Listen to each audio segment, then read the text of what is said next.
Assalamualaikum warahmatullahi wabarakatuh. Pemirsa channel Nur Petunjuk Kecerdasan dimanapun pemirsa berada, yang masih setia bersama kami di channel ini, channel yang mengajak pemirsa untuk berpikir tentang Al-Quranul Azim dan Al-Quranul Karim. Kalau pakai bahasa Prabu Jolo-Jolo nggak boleh pakai dan. Kenapa? Dan itu tuh kalau nggak ini atau ini dengan ini. Padahal Al-Quranul Azim, Al-Quranul Azim itu adalah seperti dua sisi mata uang, tidak bisa dipisahkan, karena keduanya adalah sebenarnya satu keadaan. Nah, seperti lahir dan batin, pagi dan sore, jadi selalu berpasangan, laki perempuan. Nah, pemirsa, bagi yang baru pertama atau beberapa video ditonton, saya minta jangan menjas, tapi tonton video, syukur-syukur dari awal sampai video ini, atau minimal ya udah 2 digit lah angkanya, baru berkomentar. Karena kita di sini ngaji yang mengkaji, bukan sekedar membaca, bukan. Kalau membaca, anak TK diajarin membaca, melagukan, melisankan, itu TK. Tapi kalau anak SD kelas 1, 2, 3 itu belajar menulis huruf dan angka. Ketika kelas 4 dan sampai kelas 6, dia sudah bisa merangkai huruf-huruf menjadi sebuah kata. Bisa berhitung, menambah atau mengurang. Sedikit nanti kelas 6 dikenalkan kali bagi.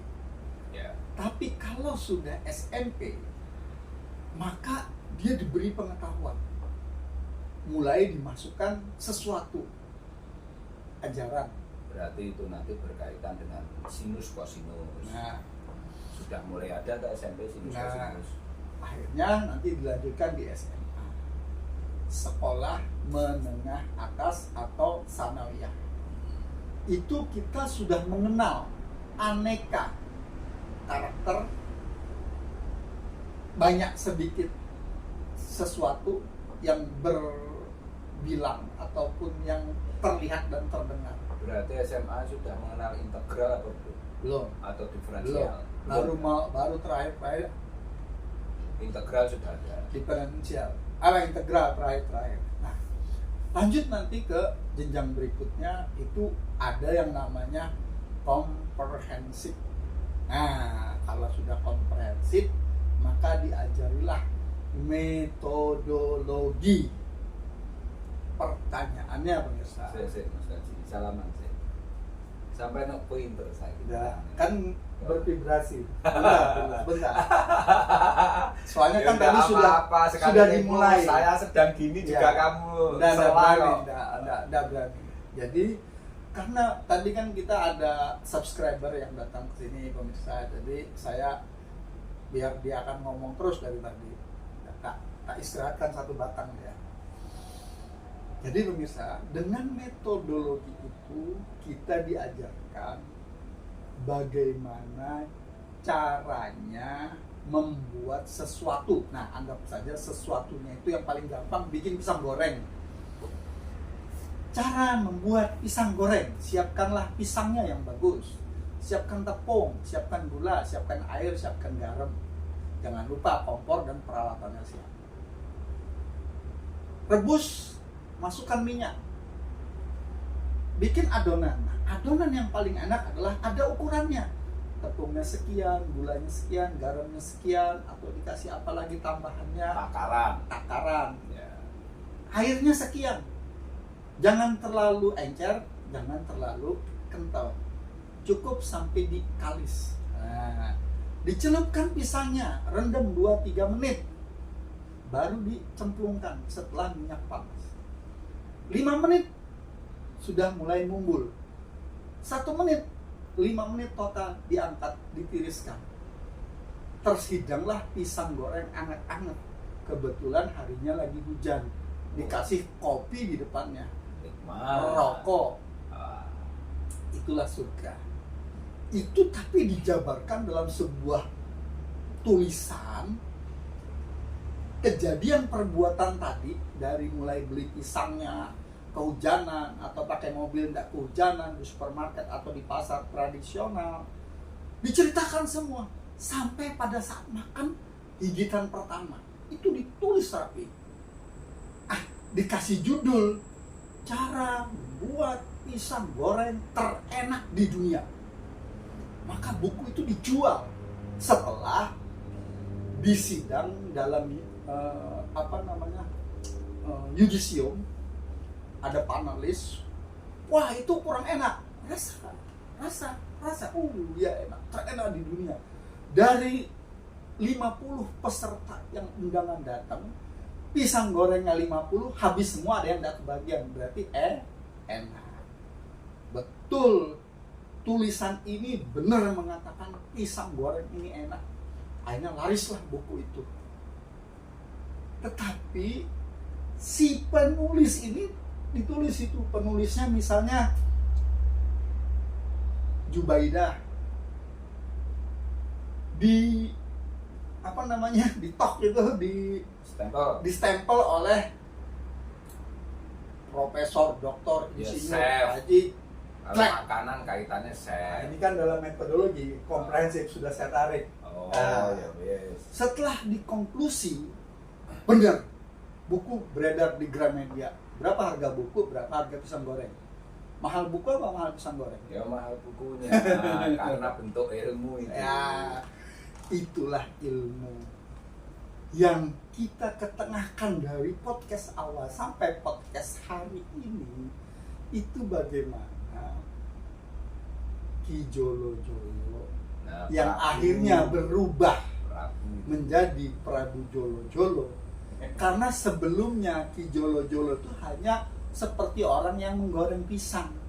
Tapi setelah distempel di Jumenengke, ada yang menjumeneng menjadi Prabu Jolo Jolo. Pertanyaannya, kenapa di Jumenengke? Kenapa disebut Prabu Jolo Jolo? Karena dia sudah membuktikan komprehensif tadi dan terbukti.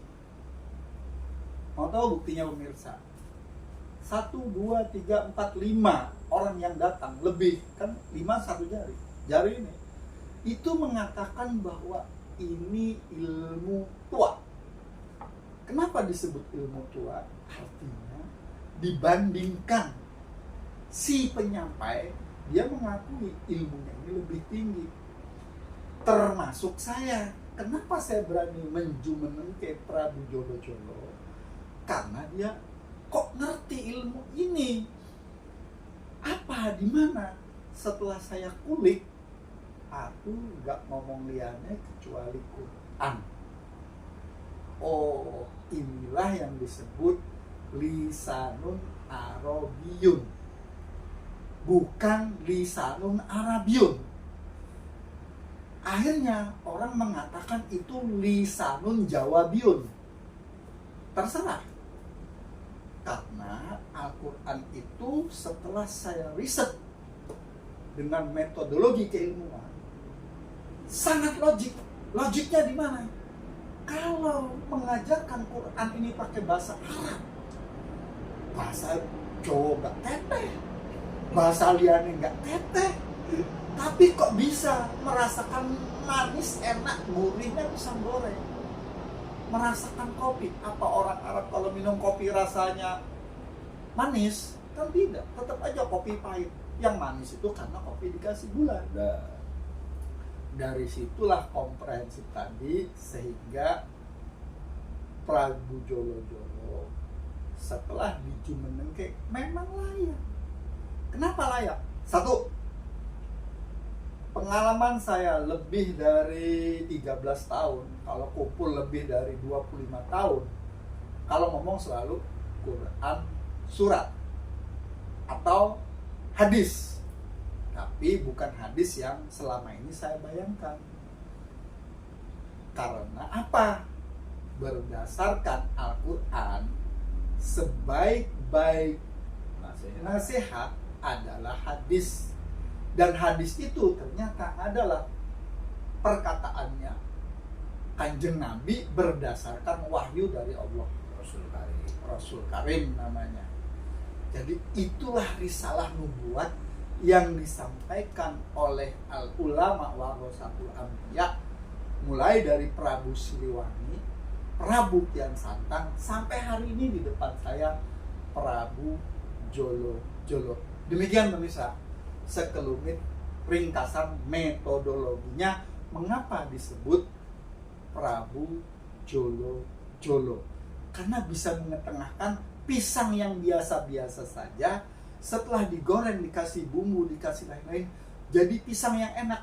Bukan pisang yang harganya 3 ribuan di warung loh ya. Sebenarnya sama, pisang goreng juga namanya. Tapi kalau di Starbucks, satu pisang goreng harganya 150.000 yang termurah. Tapi kalau di Penyet namanya pisang bugalo atau pisang bugil, harganya 300.000 per biji. Itulah yang disajikan oleh Prabu Jolo. Untuk pemirsa, dimanapun pemirsa berada, cukup kuotanya ada, wifi-nya ada, kehendak mengerti, mempelajari Al-Quran, tidak lain dan tidak bukan. Kepadanya Prabu Jolo, silahkan turun ke peredaran. Ini saya nggak tahu, speechless saya hari ini tadi. Dia kok sangat mengalami tidak sekedar pucuk tapi sudah untuk gitu. Oke, terima kasih pemirsa. A'udzubillahi minasyaitonirrajim. Bismillahirrahmanirrahim. Salamullah alaikumussalam warahmatullahi wabarakatuh. A'udzubillahi minasyaitonirrajim. Bismillahirrahmanirrahim. Asyhadu an la ilaha illallah wa asyhadu anna Muhammadar Rasulullah. La ilaha illallah. Allahumma sholli ala sayyidina Muhammad wa ala ali sayyidina Muhammad. Walhamdulillahi rabbil alamin. A'udzu billahi minasyaitonir rajim. Bismillahirrahmanirrahim. Qala Allahu ta'ala fil Qur'anil azim bil ahil kitabil karim walhamdulillahi rabbil alamin. A'udzu billahi minasyaitonir rajim. Bismillahirrahmanirrahim. Laqad ja'akum rasulun min anfusikum azizun 'alaihi ma 'anittum harisun 'alaikum bil mu'minina raufur rahim. Fa in tawallaw faqul hasbiyallahu la ilaha illa huwa tawakkaltu wa huwa rabbul arsyil azim. Raditu billahi rabba wa bil islami dina wa bi Muhammadin nabiyyan wa rasulah Rabbi zidni ilma warzuqni fahma waj'alni min ibadika sholihin. Rabbi israhli sadri wa yassirli amri wahlul 'uqdatam min lisani yafqahu qawli. Subhanaka la ilma lana illa ma 'allamtana innaka antal alimul hakim. Al-ayat. Terima kasih pemirsa, sampai malam ini alhamdulillah kita masih diberi rahmat, diberi karunia, sekaligus hikmah apa yang telah bisa kita rasakan. Sangat mendalam sampai detik ini, sehingga kita masih bisa menggunakan daya pikir kita dengan maksimal dalam meniti sebuah laku yang pada akhirnya nanti merupakan pertanggungjawaban pribadi kita masing-masing terhadap kekhalifahan kita itu. Karena mengapa? Karena dalam hidup ini sesungguhnya kita harus perlu selalu bersyukur. Kita harus selalu bisa menelusuri dan merenungkan bahwa setiap hari realitas yang kita hadapi adalah bagaimana kamu mensikapi semua itu dengan sebuah akhlak yang betul-betul karimah, akhlak yang betul-betul berbeda dari seluruh makhluk yang ada di alam semesta ini. Karena itu nantilah kamu akan bisa membedakan antara hidupmu sebagai seorang khalifah dengan hidupnya seluruh makhluk yang ada dalam kemasan alam semesta itu sendiri. Karena mau tidak mau, sadar atau tidak, kamu akan menemui kehidupan selain dirimu itu sendiri.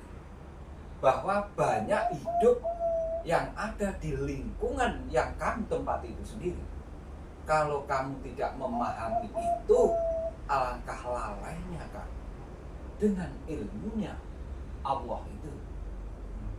Makanya itulah sangat pentingnya kamu memahami sebuah kemasan yang sifatnya esensi sekali dan mendasar dalam mengarungi, menapaki kehidupan yang tidak sekedar banyak romantikanya, tapi di situ juga ada sesuatu yang berkaitan dengan kedinamisan. Itu berkaitan dengan kamu menapaki tangga 1 menuju tangga ke-9, sehingga mencapai puncak kesempurnaan itu adalah nanti 10 tangga itu sendiri. Sehingga dari hitungan bilangan 1 sampai 9, kalau sudah bisa menghadirkan 1 di depannya 0, itulah bentuk kesempurnaan yang utuh dalam pemahaman penalaran logika rasional akal sehatmu dengan metodologi keilmuan yang ilmiah menjadi sebuah pemahaman yang kognitif sekaligus komprehensif dengan integritas yang tinggi dan utuh, tidak secara parsial dalam dirimu masing-masing. Oke, arahnya ke sana. Jadi panjenengan nanti bisa mengolah seluruh apa yang ada dalam dirimu, karena sesungguhnya umul kitab itu ada 7 ayat, dibuktikan seluruh kehidupan ternyata mengandung remaining system yang ternyata seluruhnya mengandung 7 lapisan yang ada dalam kejadianmu secara fisik maupun secara rohani.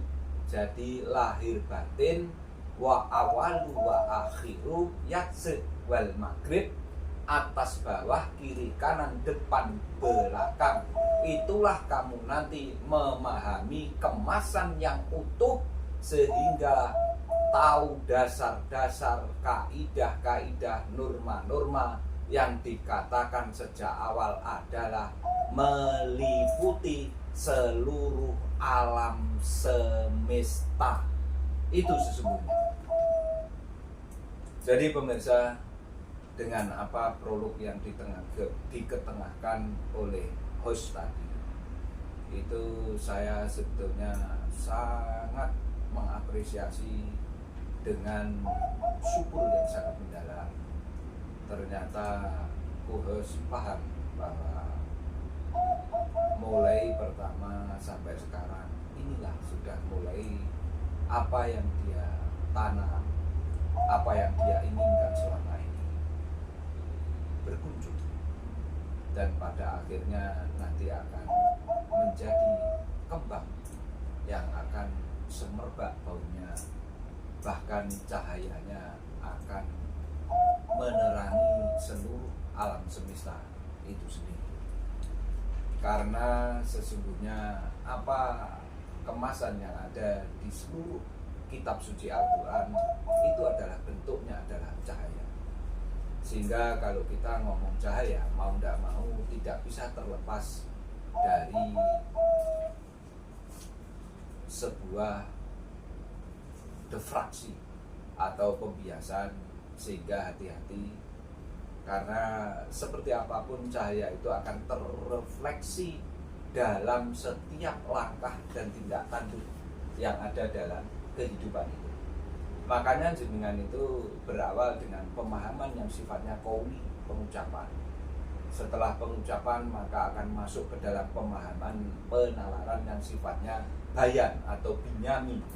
Itu sesungguhnya pemahaman nulit, pengetahuan yang itu butuh dasar-dasar pengolahan, butuh penelusuran, butuh pemikiran, sehingga harus menggunakan akal yang sehat, sehingga rasional, akal fikir yang sehat nanti akan muncul. Disitulah namanya pemahaman. Setelah paham maka akan kamu visualkan dengan bentuk laku atau langkah, makanya nanti menjadi akhir yang wama arsalnaka illa rahmatan lil alamin itu sendiri. Karena alangkah nafiknya kita apabila kita nanti tidak bisa menerjemahkan itu semua, tidak bisa memecahkan itu semua.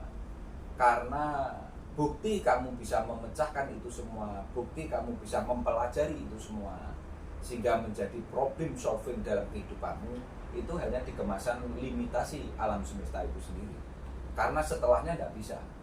Karena setelahnya berarti semua nanti akan tinggal menuai hasil apa yang kamu lakukan di alam semesta itu, sehingga nanti kamu menerima sebuah karma dari dharmamu gitu.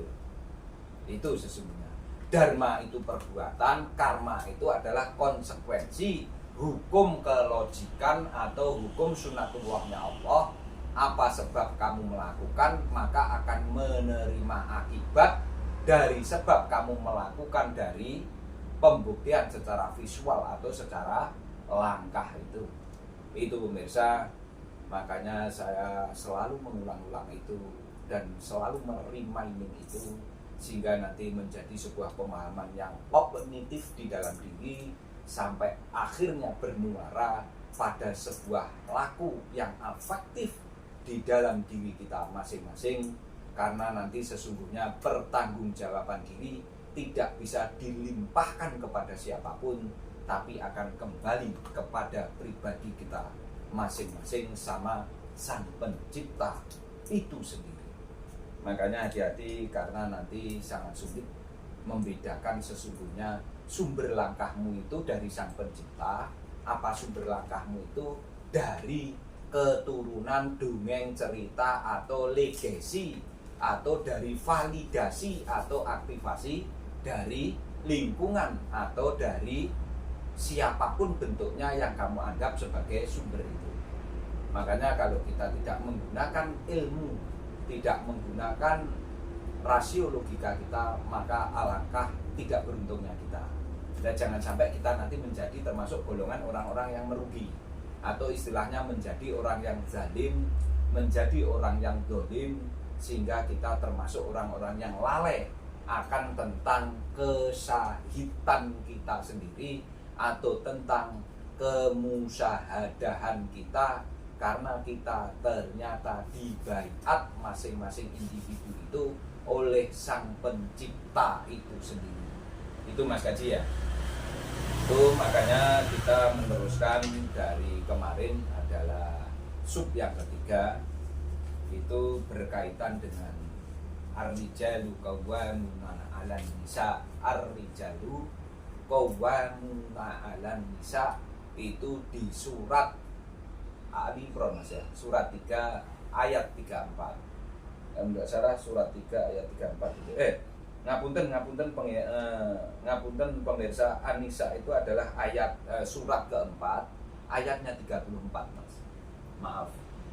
Ayat keempat, 34. Surat keempat itu An-Nisa, ayatnya 34. Kalau dengan jumlah 7. Iya, makanya saya kembali ke sana lagi. Karena kemarin ada yang sedikit terselip bahwa An-Nisa itu sesungguhnya sama dengan artinya otak sebetulnya. Jadi otak itu sesungguhnya sesuatu yang lembut. Makanya bentuk otak itu otak sapi, otak kambing kalau atau otak apapun lah. Kalau panjenengan pirsani, jenengan dahar itu sangat lembut apa enggak, Mas? Lembut dan nikmatnya luar biasa otak itu. Makanya disitulah sesungguhnya apa? Jadi nisa itu artinya bisa juga otak, sehingga lembut tapi kuat. Makanya penalaran itu sangat kuat sekali sebetulnya, sehingga apabila otakmu itu sudah kemasukan sebuah faham, sebuah ideologi, sebuah etikot, maka sulit sekali untuk dirubah. Makanya hati-hati, kelihatannya memang lembut, tapi ternyata punya kekuatan yang maha dahsyat, yang kadangkala mengapa etikot, pemahaman yang berkaitan dengan paham tentang ideologi, paham tentang ketauhidan itu paling sulit dirubah. Ya karena itu kelihatannya lembut memang, tapi sulit sekali pengaruhi. Makanya hati-hati, karena sehingga nanti kalau tidak dengan tongkat Musa tidak bisa otak itu encer, tidak bisa otak itu kalau tidak dengan air yang sifatnya ya latif, kelembutan itu bisa luluh. Makanya syaratnya memang ya satu, otak itu harus dilembutkan dengan sesuatu yang sifatnya ya latif. Jadi dengan konsistensi yang tinggi, dengan kelemah lembutan, dengan cinta kasih yang mendalam, maka otak nanti akan bisa meluber, akan bisa menerima itu. Makanya kalau bisa jangan menjadi pendendam, harus pemaaf, harus selalu melakukan kebaikan. Karena orang kikir itu bukan karena kondisi dia terjepit atau kondisi lapang. Kalau kikir ya kikir, tidak karena sebuah kondisi kepepet atau tidak akhirnya dia medit. Kadang banyak orang yang luar biasa uangnya, tabungannya kaya, tapi ya nyeketem, istilahnya orang Jawa ngomong ketinju. Tapi ada orang yang hidupnya biasa-biasa saja, tapi begitu mendapat rezeki itu mudah berbagi ke yang lainnya itu. Apalagi dia merasa tidak keluar keringat, dapat gitu ya, di hadapannya ada siapa ya dilempar lagi itu. Jadi jane dia ya butuh namun dia ya kurang itu, tapi ya tidak tahu kalau ada di hadapannya ada orang ya pokoknya dikasih. Sekalipun secara materi dia tidak lebih dari yang diberi itu kadang-kadang seperti itu orang. Tapi ya ada orang yang tabungannya depositonya miliaran, punya sesuatu itu, bahkan air digenggam itu tidak netes, itu ya ada. Makanya kalau tidak ngomong Quran surat ini tadi tidak bisa melihat itu. Makanya ini saya ngomong seperti ini tidak menunjuk siapa-siapa. Artinya bahwa sesungguhnya realitas hidup kita itu selalu berdampingan dengan sesuatu itu tadi, selalu dikedepankan di hadapan kita karena kita memang tidak buta, itu bisa melihat itu. Jenengan tarik ke pribadi kita, iya ya, Masya Allah Gusti, alangkah beruntungnya saya masih bisa memikirkan itu, sehingga saya paling tidak akan seperti itu. Kalau bahasanya Mas Kaji Nyun Sewu, tidak menjadi tersangka yang seperti itu memang sangat benar. Makanya kalau memang sudah benar, ya itu kadang-kala akan saya ketengahkan menjadi sebuah pembicaraan, saya ketengahkan di interaktif, saya ketengahkan di salah satu ngaji ini. Tapi kalau belum menemukan sesuatu yang betul-betul ada keilmuannya, saya jarang sekali menggunakan itu. Itulah bentuk sesungguhnya rasio logika kita gunakan dengan akal sehat. Itu Mas Kaji. Sehingga jenengan tahu kemarin Nisa ini ternyata saya catat di atas. Kebetulan kok ternyata belum saya sampaikan. Nah ini buktinya saya contohkan begini. Jenengan sekali tempo coba kalau libur itu, Bu, sedino wae tulung jenengan leren. Ya, aku tak sing masak ya, tak sing resik-resik dapur, tak sing resik-resik kamar mandi, tak sing nyuci. Leren itu. Aku tak sing masak, kok ganti rasa masakanku. Sekali tempo coba seperti itu. Sehingga jenengan nanti, karena kesempurnaan seorang laki-laki itu adalah mempunyai salah satu sifat kewanitaan. Apa? Feminitasnya itu. Sekalipun jenengan adalah seorang laki-laki, karena sifat di dalam diri kita itu dualisme. Dualisme itu dibuktikan di dalam DNA, ada ikatannya ganda. Tapi sebaliknya juga di dalam RNA ternyata ada ikatan tunggal yang tidak bisa terbelah. Itu harus kamu sadari. Semua makhluk ternyata seperti itu. Artinya begini, seorang laki-laki itu memang jangan cengeng, jangan menangis, memang laki-laki. Tapi kamu juga harus bisa menunjukkan sifat kelemah lembutan sebagai seorang wanita kadang-kala. Jangan selalu seperti laki-laki.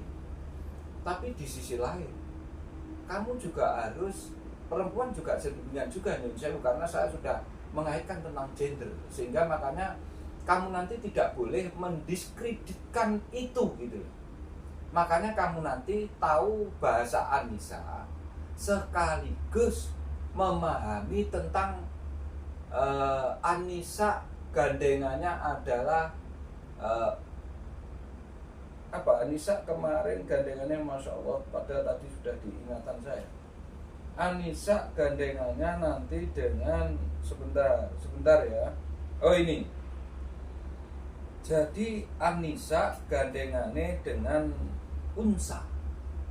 Tapi kalau Ar-Rijal laki-laki gandengannya dengan zakar. Ini menunjukkan bahwa di dalam dirimu tuh bergandengan sebetulnya. Ada femininnya, tapi sekaligus ada maskulinnya. Sedemikian juga di wanita ada femininnya yang dominan, tapi sekaligus ada maskulinnya. Sehingga ada faktor X sama XY dan JY sama E. Coba dokter suruh buka itu, nanti dia akan paham itu. Sehingga nanti kamu ngerti gen yang sifatnya dominan sama yang sifatnya resesif. Sehingga nanti akan dalam kurun waktu muncul gen yang resesif atau yang dominan itu. Makanya dilambangkan XY, XX atau ZZ atau XY. Kebalikannya itu. Lah aku gak dokter nih bisa bahas ini karena bahas Quran ini tadi gitu. Sehingga akhirnya saya melalang buana sampai ke sana. Memang luar biasa ternyata Al-Quran itu sangat keren sekali, sangat kekinian sekali, sangat high end gitu. Sehingga tidak pernah ketinggalan zaman pada akhirnya kalau kita bahas ini.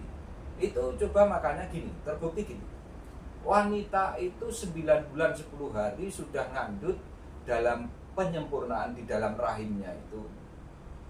Makanya kadang jalan-jalan 2 jam, 4 jam, 3 jam. Dia gendong anaknya melebihi 2 jam. Bapaknya baru 15 menit, 20 menit teriak-teriak, gendongin kok anakmu sudah gitu. Berarti kuat wanita sebetulnya dengan laki-laki. Wanita itu ditinggal suaminya, bahkan janda-janda itu kadang, saya kemarin sudah ngomong, dia ditinggal 4 tahun, bahkan sampai anaknya menjadi orang-orang sukses, sampai tinggal ngopenin cucunya, dia bertahan sampai tuanya, bahkan sampai akhir hayatnya. Tapi laki-laki tidak bisa. Dan itu terbukti sebetulnya kuat yang mana antara laki-laki dan perempuan. Kalau ngomong dari kekuatan fisik, berarti endurance kamu kalah gitu, lifetime-mu kalah. Makanya terbukti janda lebih banyak daripada duda. Itu menunjukkan secara lifetime kamu gugur, kalah. Inilah Al-Qur'annya. Itu loh. Orang bahas ini terus arbiye kamu nyetater bahasnya. Itu makanya pemirsa, sebetulnya saya kalau sudah bahas gini nih adanya yang mau menangis. Tapi kok ya lucu nek tadi nganu nangis, tapi ya sering nangis, tapi diguyoni mbek kowe akhirnya nangis gak sido. Karena saya kadang-kala kalau sudah kesedot ke sana itu ya rasanya enggak tahu, pengen menyendiri, menikmati kegalauan itu, tapi bukan galau karena enggak punya uang. Cuma kadang-kala kalau tagihan ya adem panas keringetan tapi sedih. Tapi nek wis kadung galau tentang hal berkaitan Al-Qur'an itu lama saya. Betul-betul lama gitu. Bahkan kadang 24 jam itu enggak bisa saya lupakan. Mau betul-betul membekas. Itulah pemirsa, makanya saya senang sekali mengetengahkan Al-Qur'an dengan setat Al-Qur'an, tengahnya kita menjelaskan juga dengan Al-Qur'an, nanti diakhiri dengan konklusi Al-Qur'an. Itu paling asik, paling menyenangkan, paling keren bagi saya. Karena yang lainnya jadi tidak keren, karena nanti sekedar menjadi sebuah dongeng, cerita, itu saya tidak suka. Makanya lebih suka membahas Al-Qur'an. Selain itu nanti dampaknya, otak kita tuh encer betul. Jadi ini nggak perlu saya ketengahkan di podcast. Sebetulnya saya banyak mengalami hal-hal yang ya nanti suatu saat saya ketengahkan lah ya. Jadi saat Mas Kaji sudah pulang, saya ke kamar gitu, sambil dengarkan itu, nggak tahu otaknya itu luar biasa. Jadi ya itulah pemirsa. Cuma itu kan nggak bisa kita ceritakan juga karena hal yang kaitannya dengan pengalaman spiritual. Tapi nanti panjenengan semua, Mas Kaji pasti akan mengalami itu.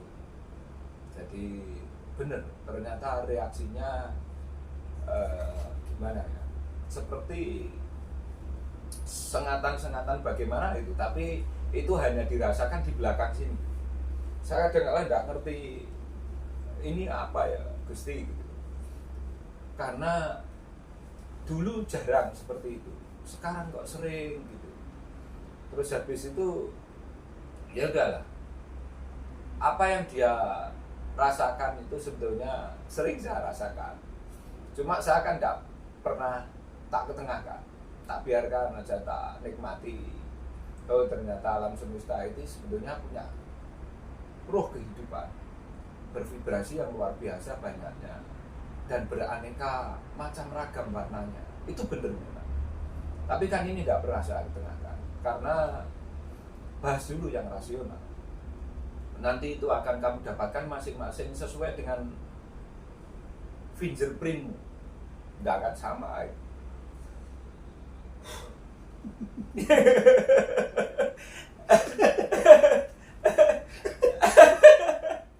Itu kamu coba neraka dulu itu. Itu coba kamu ngomong yang kayak tadi. Yang kayak prolog pertama tadi, coba kamu ngomong dulu itu. Saya diam dulu. Tak dengarkan omonganmu, sudah bisa saya dengarkan sekarang. Tak izini. Silakan. Saya pengen mendengarkan omonganmu, saya tadi seneng mendengarkan itu. Bener. Apaan sih pemirsa? Biar Iya. cerdas. Iya, saya ya cerdas. Tidak mabuk. Dengan Tidak kena somer. dengan merokok ini kita ada sesuatu yang luar biasa, tahu rahasianya nanti. Kalau yang belum pernah merokok, saya tidak ngajarin merokok ya, tapi coba, karena rugi kalau udah merokok. Merokok mati, nggak merokok mati, kan nggak merokok. Ayo coba kamu cerita yang kayak. Tapi saran saya kretek, jangan nggak kretek, karena kalau nggak kretek itu satu mahal duitnya, Bukan, nggak enak. ada stereofoamnya. Ya. Jadi gabus itu dari stereofoam. Kalau kretek itu beda rasanya. Gini pemirsa, Kamu boleh cerita tapi seperti yang prolog tadi. Silakan.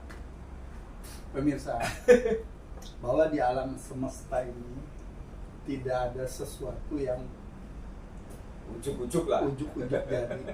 Tapi walaupun kelihatannya ujuk-ujuk. Contoh begini pemirsa, kita lagi enak-enak lihat YouTube gitu ya. Terus ada WA dari teman kita masuk, tring katanya. Baik transferan. Nah, Ya, itu enak itu. Kita buka, ternyata isinya, bro, ada 100 bro. Ya, itu kan biasa. Tapi yang lebih enak ya tadi, begitu kita lagi gini, lagi galau, lagi ini, tring katanya, loh, kok ono sing transferi? Nah, kan beda tuh, kalau yang pertama, bro ada 100, kalau yang kedua, loh, kok masuk 1000? Yang tadi tidak punya rencana, akhirnya jadi ada sesuatu yang diinginkan karena setelah ada masuk tadi dari bunyi kling, karena itu berkaitan dengan uang. Yang satu harus keluar, sementara yang satunya masuk. Kalau itu nggak usah diajarin, pemirsa sudah paham dengan sendirinya. Nah yang repot, kalau masuk biasanya kan ada dua juga, ada berita gembira atau gambar yang menyenangkan, atau berita tidak enak dan gambar yang tidak menyenangkan. Lah ini dilalah yang masuk yang ketiga, celing katanya, nggak ada apa-apanya, gambarnya nggak ada, tulisannya nggak ada, cuman di WA aja, WA kosong. Kan bingung kita mengartikan ini orang lagi apa kan gitu ya. Nah tapi yang keempat ini pemirsa, begitu yang keempat, pertama kita tegang, begitu terakhir ya kita ketawa, apa yang pemirsa tangkap? Pertama kita tegang atau asik, begitu terakhir kita ketawa, atau sebaliknya, pertama kita tegang, terakhir kita menangis.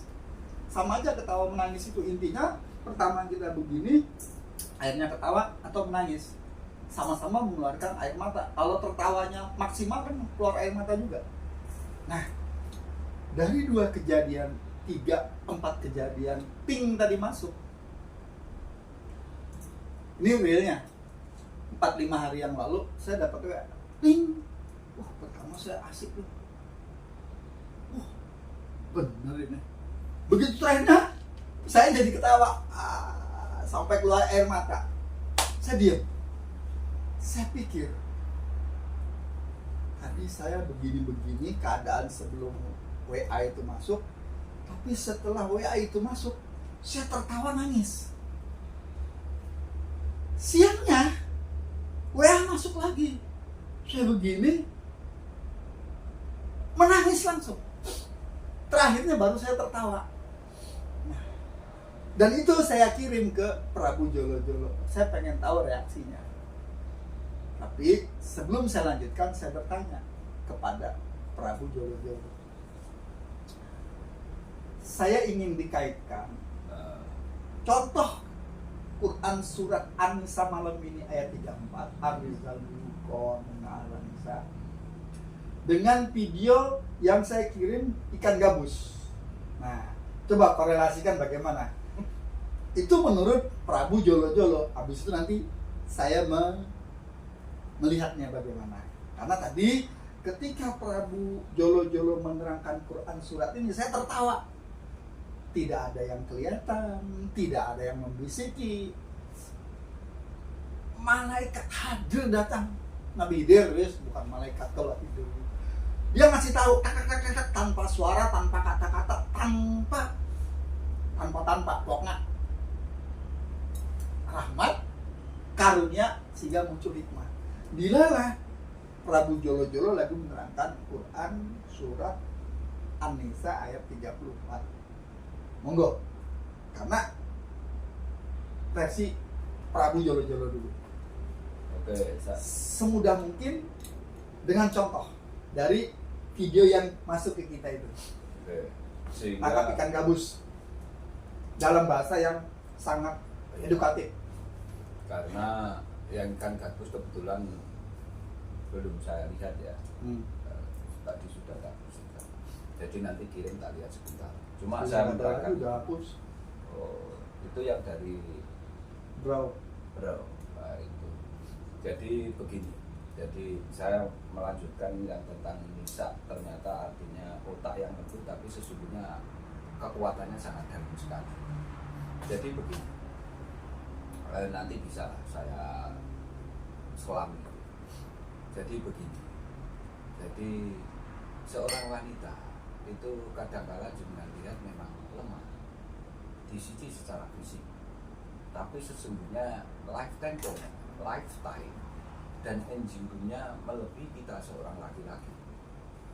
Makanya Nyun Sewu nek kita mau terus terang sebagai seorang laki-laki itu saya sudah mengalami ganti kulit 2 kali istilahnya. Ternyata seorang wanita itu melebihi kita yang sering kalah. Terus kalau kita lihat lagi ternyata bayangkan seorang wanita dikatakan qawwamuna 'alan nisa, itu artinya bahwa sesungguhnya orang yang kuat itu menopang yang lemah itu. Makanya kakimu ini mengapa dikatakan rojala itu? Makanya kakimu itu menopang seluruh berat tubuhmu itu, sehingga bisa kamu pakai untuk aktivitas. Itulah namanya kakimu yang kuat menopang sesuatu yang lemah dalam dirimu itu, sehingga kepalamu kan ditopang oleh kakimu itu. Berarti yang kuat kakimu, bukan kepalamu. Sekalipun sesungguhnya kepalamu adalah singgasana. Sadari itu dulu. Makanya terbukti ar-rijalu qawwamuna 'alan nisa, berarti seorang ibu itu menjadi qawwamun untuk seorang anaknya.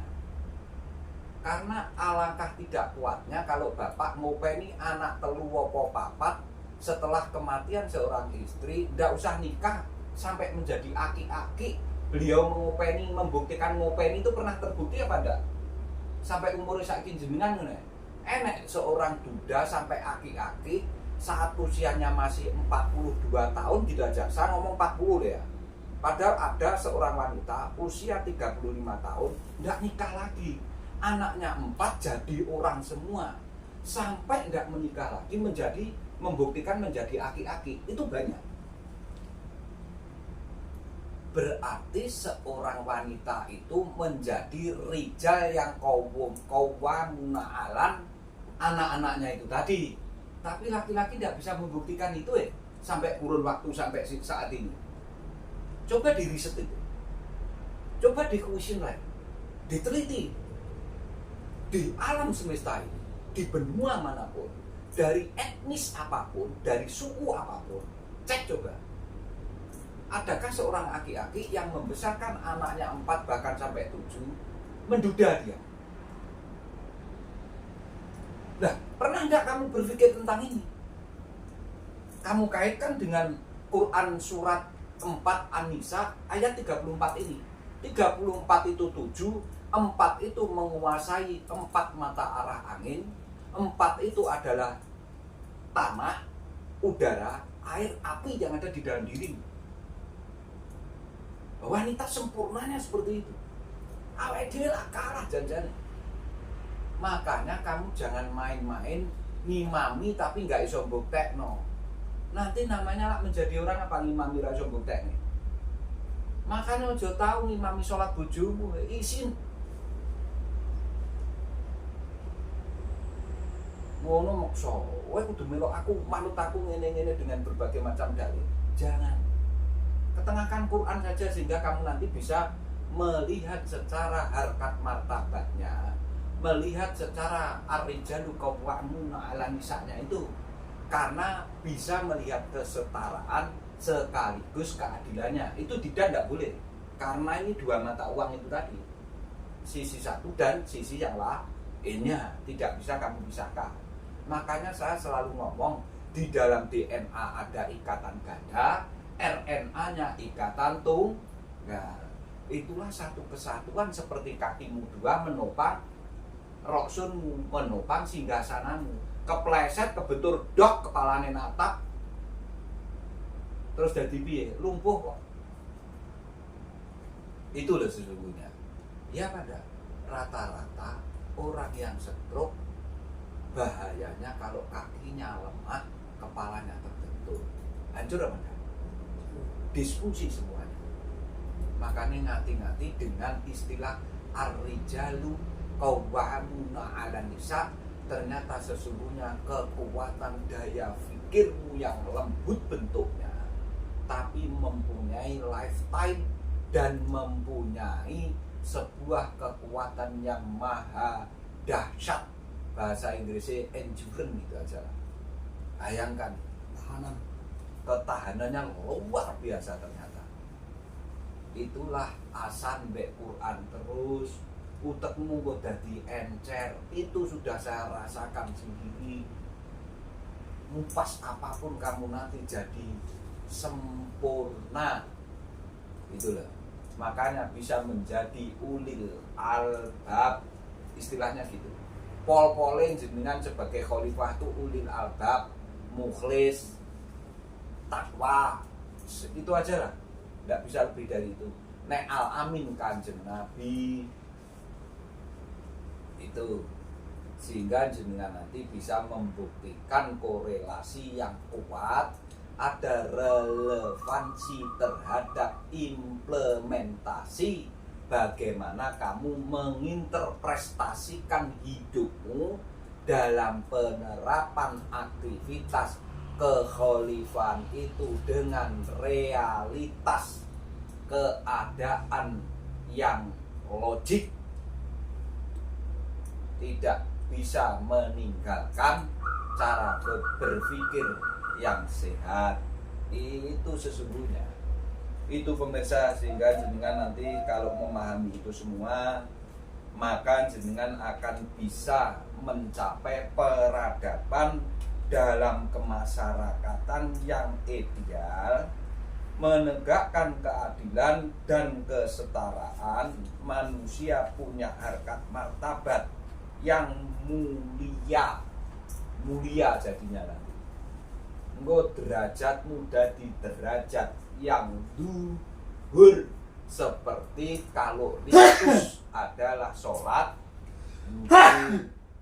Nanti kalau di ritusnya itu dibentukkan di sholat duhur itu, makanya sholat duhur itu detik ane munggah jejeg, yang pendek jejeg, yang panjang jejeg, geser sedikit ada ayang-ayangnya, ada bayang-bayangnya, masuk sholat, namanya sholat duhur. Itu sudah tidak ada lagi namanya kegelapan. Puncak-puncaknya sinar di seluruh alam semesta, bisa dikatakan padang jilang atau terang benderang. Itu sesungguhnya kaitannya yang berkaitan dengan cahaya atau petunjuknya Allah itu dalam kehidupan dirimu sendiri. Itu pemirsa ya. Oke pemirsa, kita lanjutkan di video berikutnya.